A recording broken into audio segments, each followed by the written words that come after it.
CHERIGAN, a name synonymous with some of the most beautiful perfumeries of the early 20th century. A few years ago, when I discovered that Parfums CHERIGAN was going to be revived, I couldn't have been more excited. My very first encounter with this maison occurred in the early 2000s whilst researching articles into perfumeries that used tobacco in their fragrances. Of course, I enjoyed exploring some of the greats, Le Tabac Blanc de Caron, Amanita de Molinar, but what I hadn't expected to find was a third beautiful gem that resided in the register of the divine. That gem appeared one day as a blip on my spraydar when I found a bottle called Fleur de Tabac by a relatively unknown brand, CHERIGAN. So I ordered it blindly and I had great expectations. When that bottle arrived, those expectations were met and surpassed.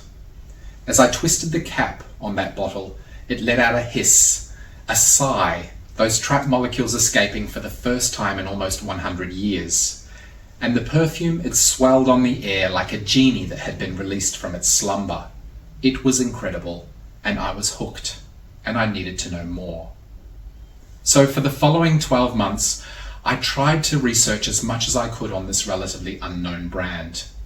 What I discovered is that Polish immigrant Otta Polacek had come to Paris and opened a boutique on the Champs-Élysées, the world's most famous and luxurious address, so she was rubbing shoulder to shoulder with other perfume greats of our time.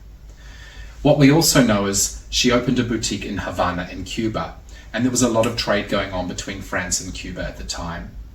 And I've often wondered whether or not that Cuban contingent had also been opened so there was easier access to raw materials that might have gone into a fragrance such as Fleur de Tabac.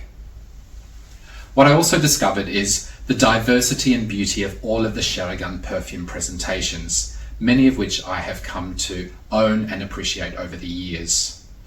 One thing ties them together, that commonality or red thread that runs through them all, is this wonderful Art Deco design.